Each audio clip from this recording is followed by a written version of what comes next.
मेरे भाई साहब मुझसे 5 साल बड़े थे, लेकिन केवल 3 दर्जे आगे। उन्होंने भी उसी उम्र में पढ़ना शुरू किया था जब मैंने शुरू किया। लेकिन तालीम जैसे महत्व के मामले में वह जल्दबाजी से काम लेना पसंद नहीं करते थे। इस भावना की बुनियाद खूब मजबूत डालना चाहते थे, जिस पर आलीशान महल बन सके। 1 साल का काम 2 साल में करते थे, कभी कभी 3 साल भी लग जाता था। बुनियाद भी पुख्ता न हो तो मकान कैसे पायदार बने। मैं छोटा था, वह बड़े थे। मेरी नौ उम्र 9 साल की थी, वह 14 साल के थे। उन्हें मेरी तंबीह और निगरानी का पूरा और जन्मसिद्ध अधिकार था, और मेरी शालीनता उसी में थी कि उनके हुक्म को कानून समझूं। वह स्वभाव से बड़े अध्ययनशील थे, हरदम किताब खोले बैठे रहते, और शायद दिमाग को आराम देने के लिए कभी कॉपी पर, कभी किताब के हाशियों पर चिड़ियों, कुत्तों, बिल्लियों की तस्वीरें बनाया करते थे। कभी कभी एक ही नाम या शब्द या वाक्य 10-20 बार लिख डालते।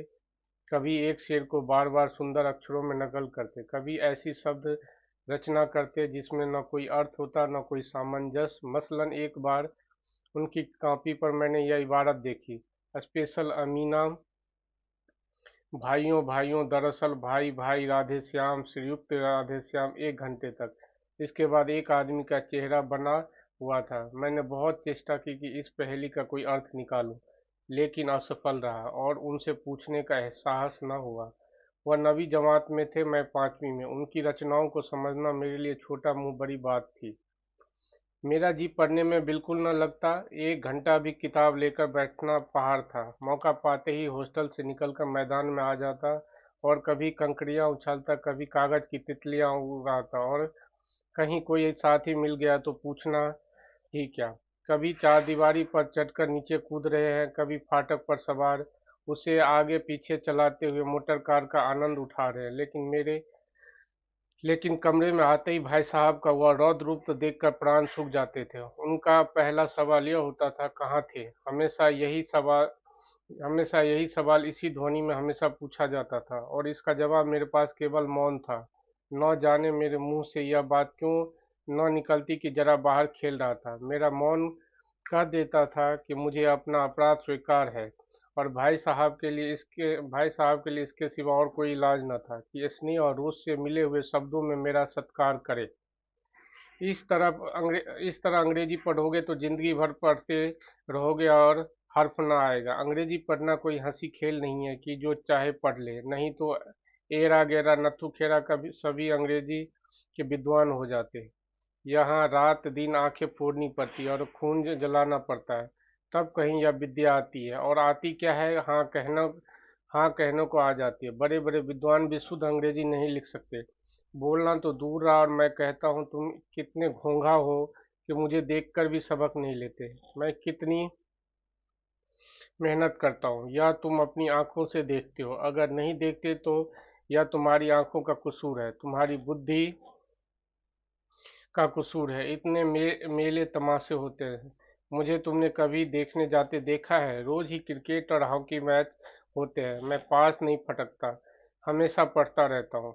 उस पर भी एक एक दर्जे में दो दो तीन तीन तीन साल पढ़ा रहता हूँ। फिर भी तुम कैसे आशा करते हो कि तुम यूं खेल कूद में वक्त गवाकर पास हो जाओगे? मुझे 2-3 साल ही लगते हैं। तुम उम्र भर इसी दर्जे में सड़ते रहोगे। अगर तुम्हें इस तरह उम्र गंवानी है तो बेहतर है घर चले जाओ और मजे से गुल्ली डंडा खेलो। दादा का गाढ़ी कमाई के रुपये क्यों बर्बाद करते हो? मैं यह लतार सुनकर आंसू बहाने लगता। जवाब ही क्या था, अपराध तो मैंने किया, लतार कौन से है। भाई साहब उपदेश की कला में निपुण थे। ऐसी ऐसी लगती बातें कहते, ऐसे ऐसे सुक्ति बांध चलाते कि मेरे जिगर के टुकड़े टुकड़े हो जाते और हिम्मत टूट जाती। इस तरह जी जान से मेहनत करने की शक्ति मैं अपने में न पाता, और इस निराशा में जरा देर के लिए मैं सोचने लगता, क्यों न घर चला जाऊं। जो काम मेरे बूते के बाहर है उसमें हाथ डालकर क्यों अपनी जिंदगी खराब करूं। मुझे अपना मूर्ख रहना मंजूर था, लेकिन उतनी मेहनत, मुझे तो चक्कर आ जाता था। लेकिन घंटों घंटे के बाद निराशा के बादल फट जाते, और मैं इरादा करता कि आगे से खूब जी लगाकर पढ़ूंगा। चटपट एक टाइम टेबल बना डालता, बिना पहले से नक्शा बनाए, कोई स्कीम तैयार किए काम कैसे शुरू करूं। टाइम टेबल में खुद खेलकूद की मद मद बिल्कुल उड़ जाती। प्रातःकाल उठना, 6 बजे मुंह हाथ धो डालना, नाश्ता कर पढ़ने जाना, 6 से 8 तक अंग्रेजी, 8 से 9 तक हिसाब, 9 से 9:30 तक इतिहास, फिर भोजन और स्कूल। 3:30 बजे स्कूल से वापस आकर आधा घंटा आराम, 4 से 5 तक भूगोल, 5 से 6 तक ग्रामर, आधा घंटा हॉस्टल के सामने ही टहलना, 6:30 से 7 तक अंग्रेजी कंपोजिशन, फिर भोजन करके 8 से 9 तक अनुवाद, 9 से 10 तक हिंदी, 10 से 11 तक विविध विषय, फिर विश्राम। मगर टाइम टेबल बना लेना एक बात है, उस पर अमल करना दूसरी बात है।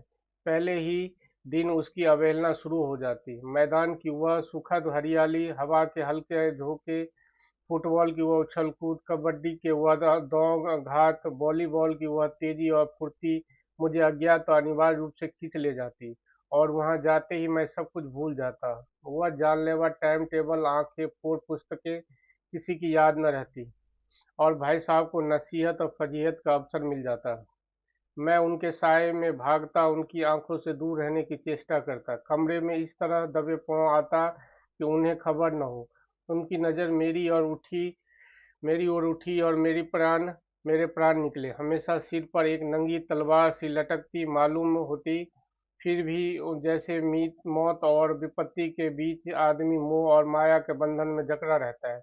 मैं फटकार और घुड़कियां खाकर भी खेल कूद को तिरस्कार नहीं कर सकता। सालाना इम्तिहान हुआ, भाई साहब फेल हो गए, मैं पास हो गया और दर्जे में प्रथम आया। मेरे उनके बीच में केवल 2 साल का अंतर रह गया।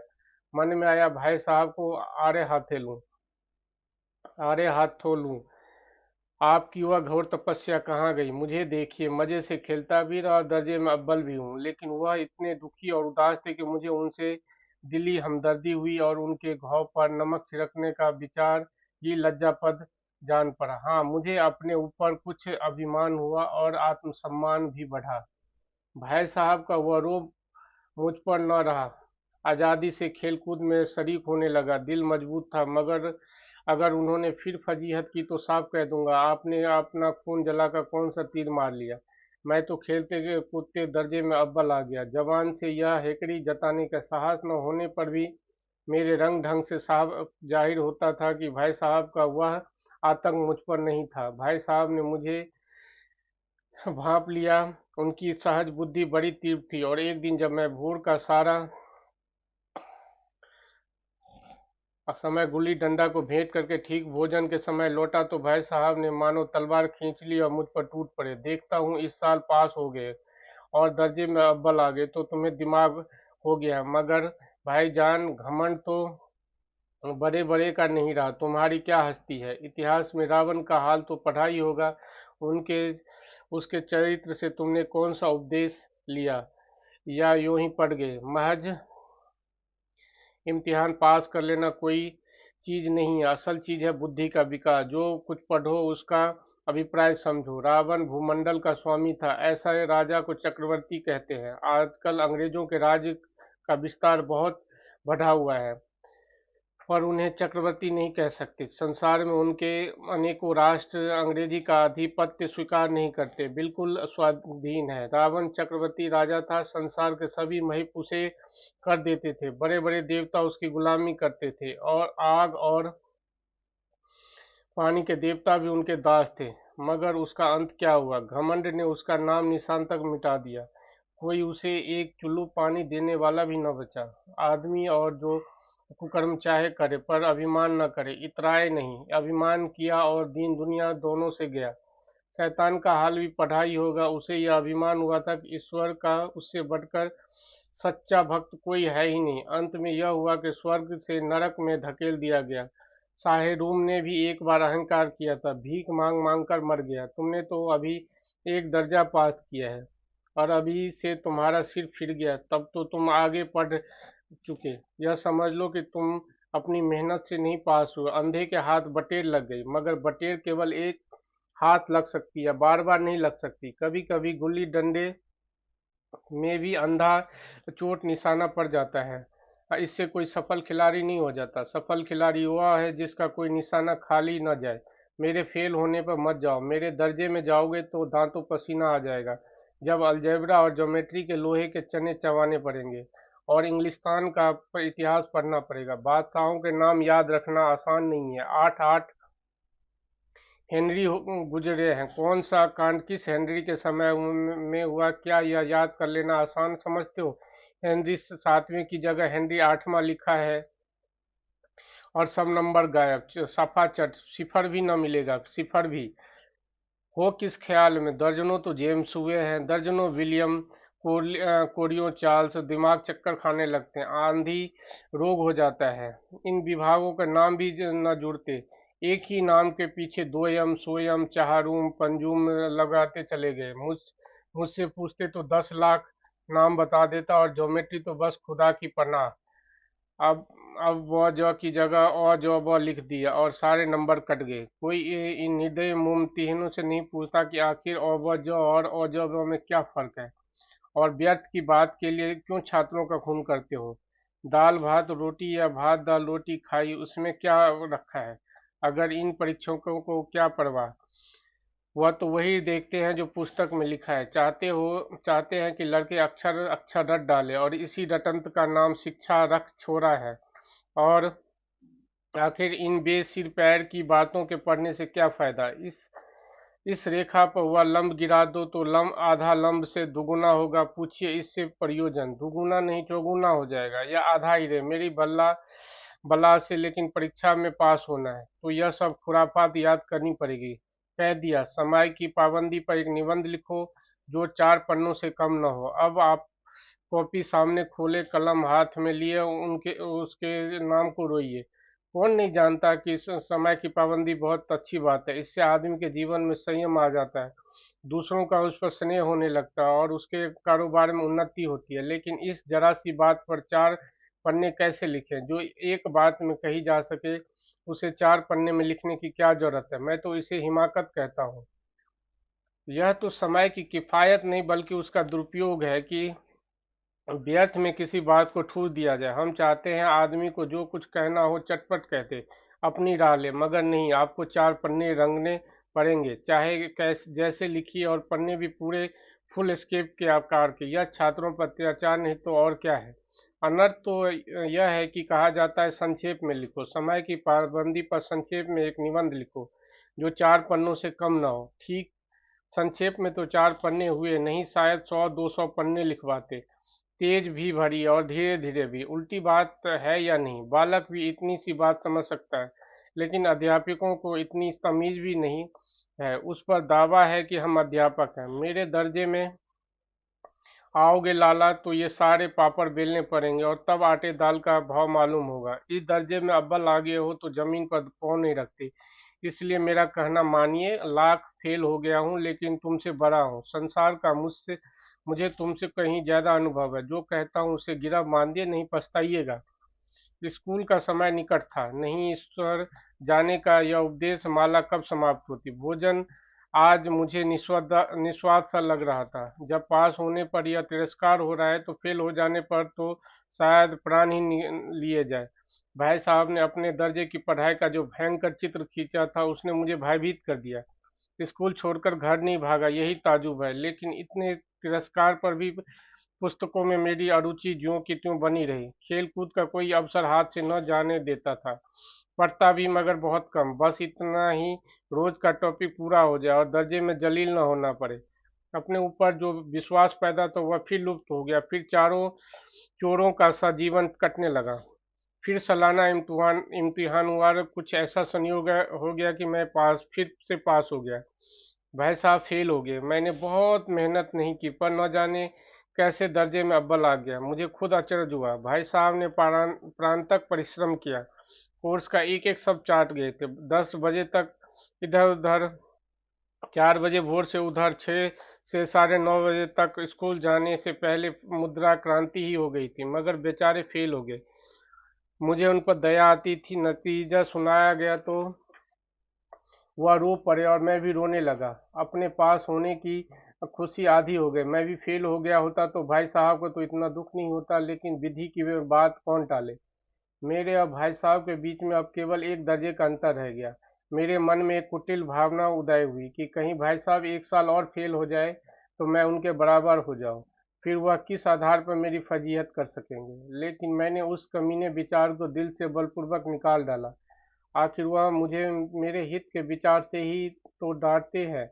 मुझे उस वक्त अप्रिय लगता है अवश्य, मगर वो यह शायद उनके उपदेशों का ही असर हो कि मैं दनादन पास हो जाता हूँ, और इतने अच्छे नंबरों से। अब भाई साहब बहुत कुछ नर्म पड़ गए थे। कई बार मुझे डांटने का अवसर पाकर भी उन्होंने धीरज से काम लिया। शायद अब वह खुद समझने लगे थे कि मुझे डांटने का अधिकार उन्हें नहीं रहा, या रहा भी तो बहुत कम। मेरी स्वच्छंदता भी बढ़ी। मैंने उनकी सहिष्णुता का अनुचित लाभ उठाने लगा। मुझे कुछ ऐसी धारणा हुई कि मैं पास हो ही जाऊंगा, पढ़ूं न पढ़ूं, मेरा ही तकदीर बलवान है।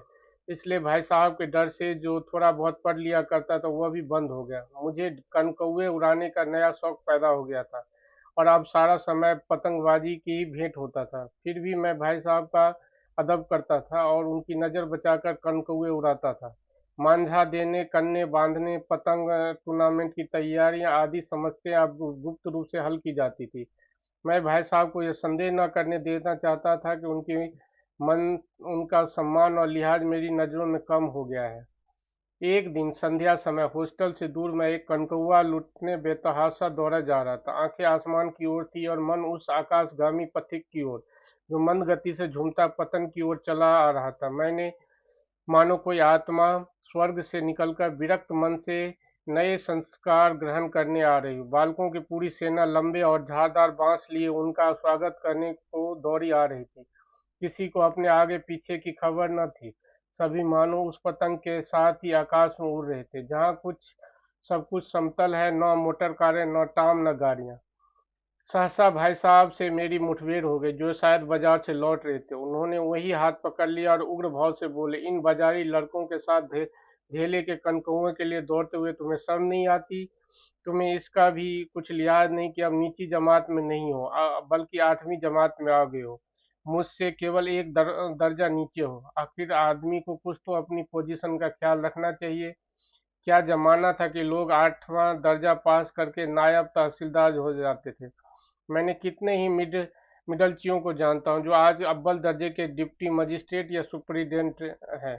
कितने ही 8वीं जमात वाले हमारे लीडर और समाचार पत्रों के संपादक हैं। बड़े बड़े विद्वान उनकी मातहती में काम करते हैं, और तुम उसी 8वीं दर्जे में आकर बाजारी लड़कों के साथ कनकौए के लिए दौड़ रहे हो। मुझे तुम्हारी इस कम अकली पर दुख होता है। तुम जहीन हो, इसमें शक नहीं, तो लेकिन ये वह जहन किस काम का जो हमारे आत्मगौरव की हत्या कर डाले। तुम अपने दिल में समझते होगे मैं भाई साहब से महज एक दर्जा नीचे हूँ, और अब उन्हें मुझको कुछ कहने का हक नहीं। लेकिन यह तुम्हारी गलती है।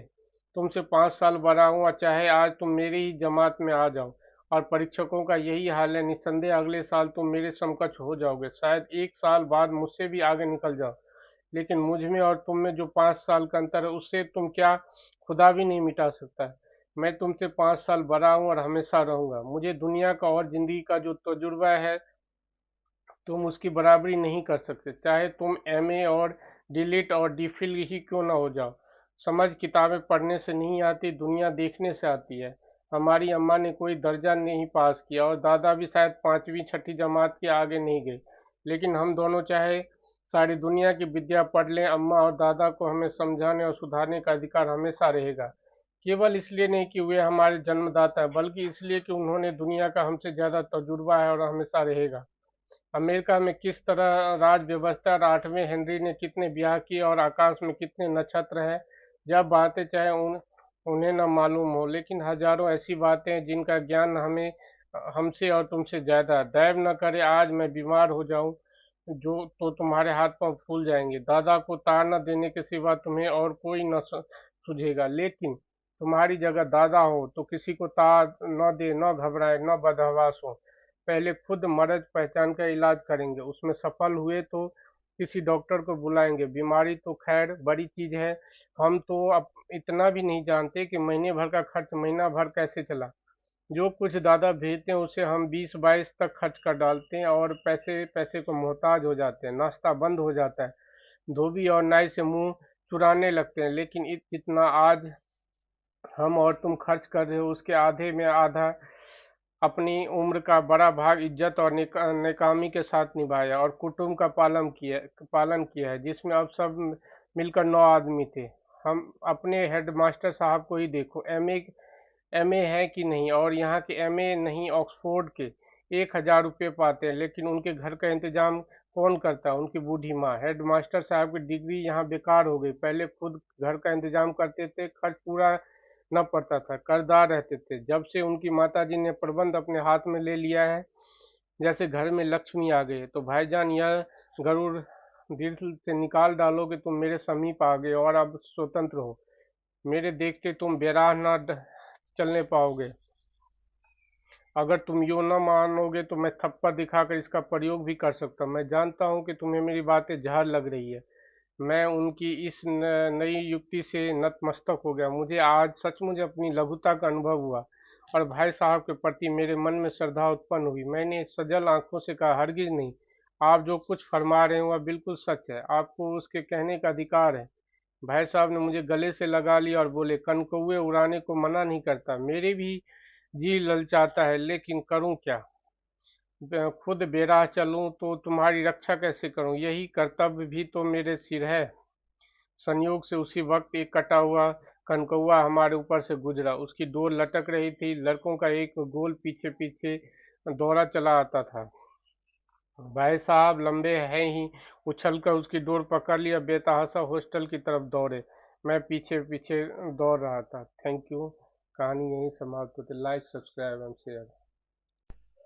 मेरे अगले कहानी का शीर्षक है नशा, जो कि मुंशी प्रेमचंद जी द्वारा लिखा गया है। अगले कहानी सुनने के लिए please like, subscribe and share करें और बेल बटन दबाना ना भूलें। Thank you.